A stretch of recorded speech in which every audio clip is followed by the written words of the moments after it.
नमस्कार, आपण पाहतात BBC केज लाईव्ह. मी हनुमंत भोसले. आज अंतरवाली सराठी या ठिकाणी संघर्ष योद्धा मनोजदादा जरांगे पाटील यांनी एक विशेष बैठक बोलावलेली आहे. या बैठकीमध्ये सध्याच्या विधानसभा निवडणुकीत आपण नेमकी काय भूमिका घ्यायची, राजकीय भूमिका काय असावी यावर चर्चा करण्यासाठी समाजातील लोकांना त्यांनी या ठिकाणी बोलवलेलं आहे.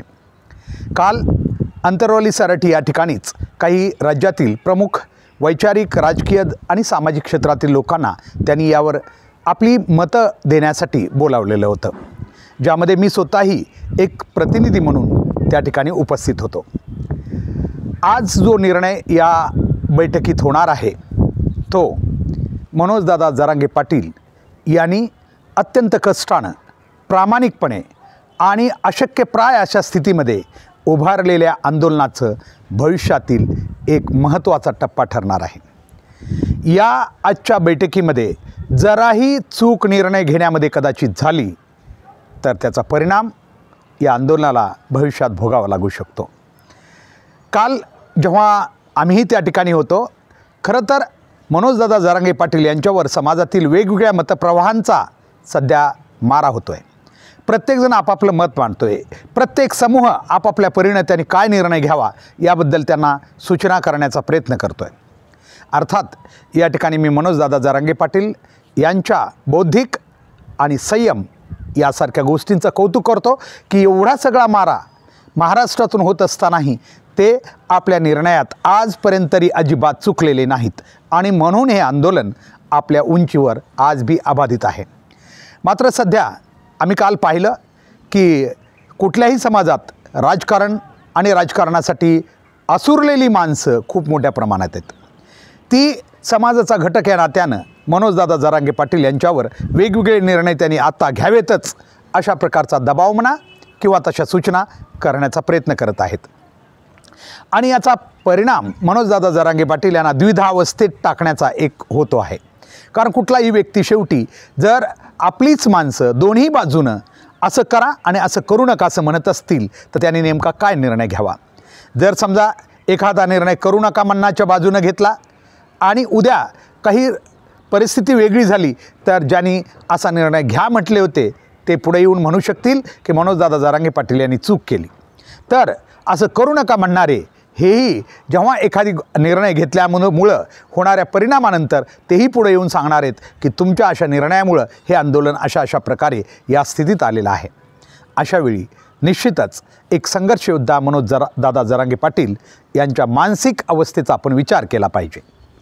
मात्र मी आत्ता म्हटलं की तसंही त्यांनी आजपर्यंत घेतलेले निर्णय हे अतिशय अचूक आणि आंदोलनाला पूरक ठरलेले आहेत. म्हणून हे आंदोलन आज बी आणि समाजाच्या आशा त्यांच्याबद्दल टिकून आहेत. आता अनेक गोष्टी या आंदोलनात आहेत. अनेक जण या आंदोलनाचं यश अपयश मोजण्याचा प्रयत्न करत आहेत. परंतु मला वाटतं हे आंदोलन केव्हाच यशस्वी झालेलं आहे. ते कोणत्या अर्थानं नीट समजून घेऊया. जरी आज कुणबी नोंदीच्या बद्दल आणि OBC आणि मराठा हा संघर्ष समाजात असला तरी आम्हाला वाटतं की या देशाचं संविधान हे सर्वोच्च आहे आणि या संविधानाच्या नुसार ज्या नोंदी सापडलेल्या आहेत कुणबी नोंदी, त्या कुणबी ही जी जात आहे किंवा हे प्रवर्ग आहे हा OBC मध्ये समाविष्ट आहे. आणि त्यामुळे ज्या नोंदी सापडलेल्या आहेत, पुन्हा एकदा मी उल्लेख करतो, ज्या नोंदी सापडलेल्या आहेत ह्या केवळ आणि केवळ मनोजदादा जरांगे पाटील या महायोद्ध्यामुळे मिळालेल्या आहेत. जर हा संघर्ष त्यांनी उभा केला नसता, हे समाज एकवटला नसता तर या नोंदी कदापिही एका व्यक्तीला किंवा व्यक्तिगत स्तरावर कधीही शासनानं उपलब्ध करून दिल्या नसत्या. आणि म्हणून मनोजदादा जरांगे पाटील यांचं आंदोलन केव्हाच यशस्वी झालेलं आहे. काही लोक आज बी त्याचे मूल्यांकन करतात की पुढं काय होईल, मागं पुढं काहीही नाही. आज फक्त या आंदोलनाचं वैभव कायम टिकवून ठेवणं आणि समाजाचं ऐक्य जे मनोजदादा जरांगे पाटील यांच्यामुळेच शक्य झालेलं आहे, तो सुद्धा या आंदोलनाचा दुसरा भाग आहे, जो की केवळ त्यांच्यामुळे हा समाज एक झालेला आहे. हे सुद्धा मोठं यश त्यांनी या ठिकाणी सर्वांनीच मान्य केलं पाहिजे. कधीकधी मनोजदादा जरांगे पाटील हे म्हणतात की ठीक आहे, माझा जो विषय होता की आरक्षण OBCतून घेण्याचा हा शासनानं मान्य केला नाही. पण आम्हाला वाटतं मनोजदादा एक टप्पा आपण पूर्ण केलेला आहे. आंदोलन ही निरंतर कायमस्वरूपी चालणारी प्रक्रिया आहे. कधीकधी आपण उद्योगानं म्हणतात किंवा अतिशय संतापानं म्हणतात की किती दिवस मी हे करू, कसं करू.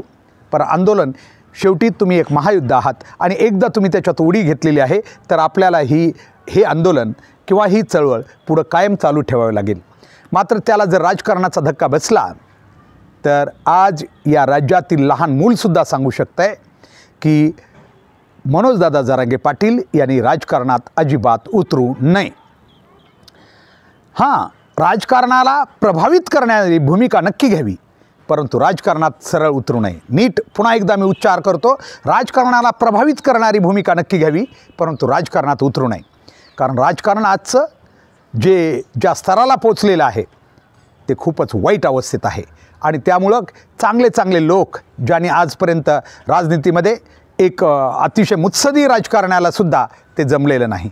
शरद पवारांसारख्या व्यक्तीलासुद्धा किंवा त्याच्यापेक्षाही अनेक बाळासाहेब ठाकरेंचा पक्ष असेल किंवा इतर बी ठिकाणी सत्तेच्या लालचिपोटे लोक कुठेही पळू शकतात. त्यामुळं राजकारणात गेल्यानंतर जी माणसं आपण उभा करणार आहात ती आपल्याकडे एक तर राहणार नाहीत. कदाचित आपला असा दावा राहिला की नाही राहिली तरी कुठं का जायनात पण ती आपली असतील, त्यामुळं प्रभाव, पण त्याच्यापेक्षा जास्त प्रभाव आपला कोणत्या एखाद्या राजकीय समूहाला तुम्ही कल देताय आणि आपले निर्णय त्यांच्याकडून किंवा आपल्या ज्या काही मागण्या आहेत त्यांच्याकडून मान्य करून घेताय, याला अधिक महत्त्व राहू शकतं. कारण बऱ्याच जणांचं असं म्हणणं आहे की सध्या शासनामध्ये सत्तारूढमध्ये महायुती आहे तर विरोधीमध्ये महाआघाडी आहे, महाविकास आघाडी आहे. परंतु आमचं स्पष्ट म्हणणं आहे की कोणत्याही एका समूहाला, राजकीय समूहाला, कारण युती आणि महाविकास आघाडी यांना जेव्हा आपण धक्का देऊ दोघापैकी कोणालाही, तेव्हा सत्तेत येणारा जो कोणी असेल त्याला 10दा विचार करावा लागेल की याच्यामुळं आमची सत्ता जाऊ शकते. आणि म्हणून ही वोट बँक फक्त आपण चालू ठेवणं गरजेचं आहे. आणि ही वोट बँक आपण हे बी लक्षात घेऊया, आज जर आपण राजकीय निर्णय घेतला, आजची वोट बँक जी आपली बनलेली आहे केवळ एका मराठा समाजामुळे बनलेली नाही. लोकसभेच्या निवडणुकात आपण पाहिलं असेल, या वोट बँकला जो प्रमुख आपल्याला आधार भेटलेला आहे, सामर्थ्य भेटलेलं आहे, बळ मिळालेलं आहे, ते मुस्लिम समाज आणि दलित बांधवांचं किंवा फुले शाहू आंबेडकराचा विचार त्याच्या पाठीमागं भक्कमपणे उभा आहे, म्हणून ही वोट बँक बनलेली आहे. अशावेळी पुढची राजकीय गणितं कुठलीही असू शकतात. आपण जर राजकारणात उतरण्याचा प्रयत्न केला तर आज मुस्लिम समाज आमच्याकडं काही वैचारिक किंवा आपण काही ज्या त्यांना आवश्यक आहेत अशा विचारावर आधारित असल्यामुळे तो आपल्यासोबत आहे. उद्या जर विकासात्मक किंवा इतर काही मुद्द्यावर काही गोष्टी पुढे आल्या तर तो समाजसुद्धा कदाचित आपल्याला या गोष्टीवरून मतभेदात येऊ शकतो. तेच दलित बांधवांच्या बाबतीत होऊ शकतं. आणि अशावेळी या देशातील लोकशाहीच्या निवडणुका लढण्यासाठी कुठलाही एक समाज आपल्या सामर्थ्यावर निवडणूक लढू शकत नाही. त्याच्यासाठी त्याला एका वोट बँकची गरज असते. आणि ही वोट बँक जर का आपण गमावली पुढं चालून, आज जरी असली आपल्यासोबत काही मुद्द्यावर, तरी उद्या मात्र ती राहील असं सांगता येत नाही. आणि दुसरी गोष्ट, कारण या विधानसभेत तरी आपल्याला हे करता येणार नाही, कारण आपण तशी रणनीती नाही. कुठले बूथ, कोणते लोक कुठं बूथवर असतील हे सुद्धा आपल्याकडं नाही. ठीक आहे, आपण म्हणू की ऐनवेळी हे करता येईल, लोक कदाचित त्या डिव्होशन किंवा त्यागातून ते करू शकतील असं आपलं म्हणणं असू शकतं. परंतु सध्याचे राजकीय लोक इतके चालाक आहेत, राजकीय पक्ष एवढे चालाक आहेत की तुम्हाला तुमची रणनीती सहजासहजी जमू देणार नाहीत. पैसा हा समाजाची कमजोरी आहे, मग तो मराठा समाज असो किंवा कुणी असो. एकीकडं हे लोक आपला प्रचंड पैसा ओतायला तयार आहेत, कारण पैशातून सत्ता आणि सत्तेतून पैसा हेच या लोकांचा आजपर्यंत राजकीय जीवनाचा प्रवाह आहे. आणि तो केवळ आपण अशा त्याग आणि विचाराच्या जीवावर ते जिंकू शकू का, हा सुद्धा एक मोठा प्रश्न आपण विचारात घेतला पाहिजे. तरच आपण राजकारणात उतरण्याची या ठिकाणी स्वप्न पाहिली पाहिजेत.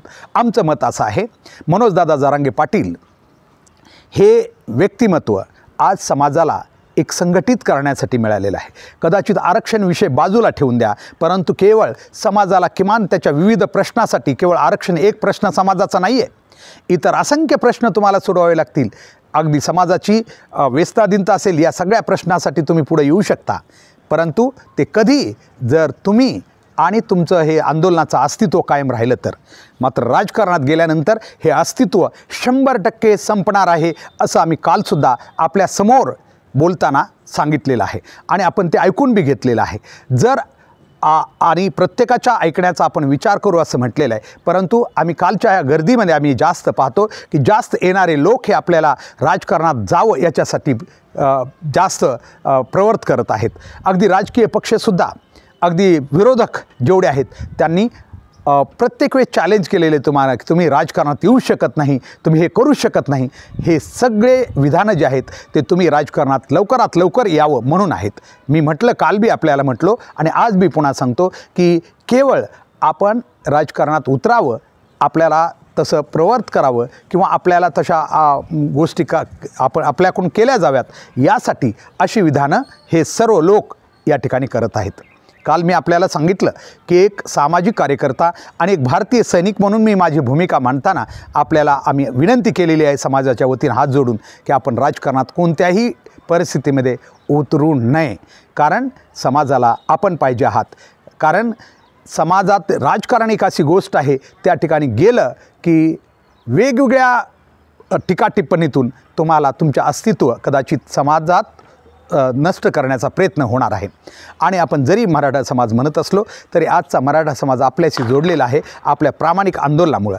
जर आपण राजकीय विचार केला तर कदाचित आज असणारे अनेक समूहसुद्धा, मग ते मुस्लिम समूह असेल किंवा इतर, हे कदाचित आपल्यापासून दूर जाऊ शकतील. कारण आपण जर असा निर्णय आज घेतला, कारण आज निर्णय घेणं म्हणजे महाविकास आघाडीसारख्या एखाद्या ज्याच्या जीवावर आपण ही वोट बँक आपली सिद्ध करणार आहे त्या पक्षालाही आपल्याला विरोध करावा लागेल. पुन्हा एकदा लक्षात असू द्या, कुणाचा असा गैरसमज होऊ देऊ नका. कारण कुणाला तरी एकाला साथ दिल्याशिवाय आपली वोट बँक सिद्ध होत नाही. जर ती विभागली गेली तर मग तुम्ही कितीही वोट बँक तुमच्याकडे असली तरी तिचा काही उपयोग होणार नाही. कारण विजयी उमेदवाराची जी गणितं असतात ती वोट बँकवर असतात. आणि म्हणून सध्या तरी एवढ्या इलेक्शनमध्ये महाविकास आघाडीला दम देऊन आपण सांगावं लागेल की आम्ही तुम्हाला यावेळी सांगतो आहे, आपण आमच्यासारखे निर्णय घ्यावेत. मात्र ते निर्णय त्यांना घ्यायला लावताना आपल्याला संविधानाचा विचार करावा लागेल. आपण अनेक वेळा म्हणतो आहे की हे विचार यांनी आमच्या म्हणण्यानुसार घेतले पाहिजेत, पण आपल्या म्हणण्यामध्ये संविधानिक आधार आहे का हे सुद्धा आपल्याला पाहावं लागेल. जर आपला एखादा निर्णय संविधानिक मर्यादेच्या बाहेर असेल तर कदाचित महाविकास आघाडीला सुद्धा तो घेता येणार नाही. तेव्हा त्यांच्यावर केवळ आम्ही तुम्हाला मतं दिली, आम्ही निवडून आणलं तर तुम्ही हे का केलं नाही असं नाही म्हणता येणार. म्हणून आपली मागणी जी आहे ती संविधानिक असली पाहिजे. मला वाटतं अगोदरच आपण संविधानिक टप्पा पूर्ण केलेला आहे. आपलं OBCमध्ये अगोदरच आरक्षण आलेलं आहे. असं असताना पुन्हा आता शासनाला OBCतून आरक्षण द्या असं म्हणणं मला वाटतं कुठंतरी आपण पुन्हा फेरविचार करण्यासारखं आहे. कारण अगोदरच आम्ही संविधानात आहोत तर मग आम्ही कुणाला म्हणतो की आम्हाला OBCतून आरक्षण द्या. कारण या संविधानानं अगोदरच OBCतून आरक्षण दिलेलं आहे. शासन देणार, शासनाकडं नोंदी आहेत. त्यासाठी आपल्याला आता शासनाच्या पेक्षाही पुढं एकतर कोर्टाकडे सुद्धा जावं लागू शकतं. न्यायव्यवस्थेतून हा निर्णय घेतला जाऊ शकतो. आपण याचाही थोडा विचार करावा अशी आमची आपल्याला नम्र विनंती आहे. कारण आपण अगोदरच जिंकलेला आहात. आता आणखीन फक्त आता पुढच्या संघर्षासाठी तुम्ही समाजाला एक ठेवण्यासाठी तुमचं अस्तित्व अराजकीय राहणं खूप महत्त्वाचं आहे. जर असं राजकीय अस्तित्व राहिलं नाही तर या लोकांना संधी मिळेल तुमच्यावर वाटेल त्यावेळी. कारण राजकारणात एकदा उतरल्यानंतर कोण कधी नाराज आणि कोण कधी हे होईल हे सांगता येत नाही. आणि अशावेळी प्रत्येकाला जपत आपण काही करू शकणार नाही. प्रत्येकजण अगदी आपल्याचपैकी का अनेक जण, आपल्याला माहिती आहे की आत्ताच आणखीन तर तुम्ही राजकारणात नाहीत बी, त्याच्या अगोदरच तुमच्यासोबत असलेल्या अनेक तुमच्या सहकार्यांनी तुमच्या विरोधात पवित्रा घेतला होता. परंतु समाजानं तो हाणून पाडलेला आहे. कारण समाजाला माहिती आहे की तुम्ही एक प्रामाणिक व्यक्तिमत्व आहात. तसं राजकारणात आल्यानंतर तर या राजकीय स्पर्धेमध्ये तुमच्यावर अनेक लोक तुटून पडतील. अशा वेळी कदाचित प्रत्येकाला तोंड देणं शक्य नाही. आणि मनोजदादा जरांगे पाटील आपल्याला आम्ही सांगू इच्छितो की तुम्ही जे आंदोलन उभा केलेलं आहे ते खरं तर आपण म्हणताय की शासन कधीकधी तुमचा जीव घेईल, परंतु ते स्वप्नात बी आणू नका. कारण शासनाला, अगदी देशाला आणि जगाला माहीत झालेलं आहे की आता मनोजदादा जरांगे पाटील एकटे नाहीत, मराठा समाज त्यांचं कवच कुंडल आहे. त्यामुळे तुम्ही अशा प्रकारची गोष्ट कधीच स्वप्नात आणू नका.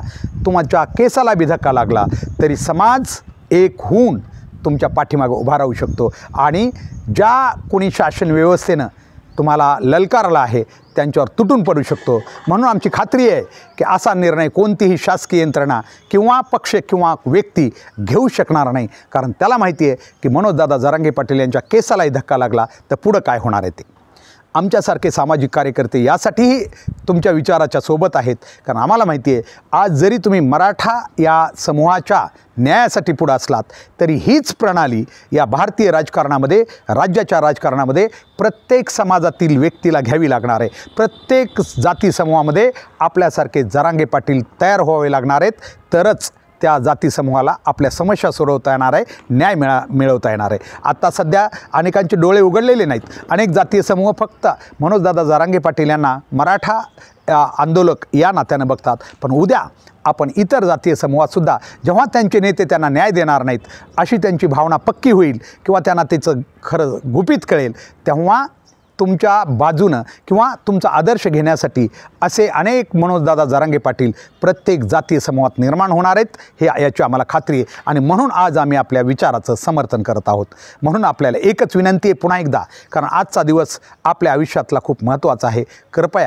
कृपया संपूर्ण समाजाच्या वतीनं आम्ही आपल्याला विनंती करतो, अगदी मराठाच नव्हे तर बहुजन समाजाच्या वतीनेही विनंती करतो की आपण कोणत्याही परिस्थितीमध्ये राजकीय क्षेत्रात उतरण्याचा निर्णय अजिबात घेऊ नये. जर असा निर्णय घेतलाच समजा चुकून तर कदाचित हा या आपल्या संघर्ष युद्धाच्या या संपूर्ण कर्तृत्वाला नितकाच नाही तर या आंदोलनाला आणि संपूर्ण भविष्याला अंधकारमय करू शकतो अशी आम्हाला भीती वाटते. म्हणून आपल्याला हात जोडून आम्ही विनंती करतो की आपण कृपया कुठलाही राजकारणात उतरण्याचा निर्णय घेऊ नका. फक्त आपण किंगमेकर बना आणि प्रत्येक या राजकीय पक्षावर आपला प्रभाव पडेल एवढी आपली रणनीती आपण आखत चला. आणि या महाराष्ट्रात या मराठा आणि बहुजन समाजाचं नेतृत्व आपल्याला अराजकीय प्लॅटफॉर्मवर करण्याची एक चांगली संधी या निसर्गानं, या नियतीनं दिलेली आहे. ती कायम ठेवा एवढीच आपल्याला पुन्हा एकदा हात जोडून विनंती. धन्यवाद.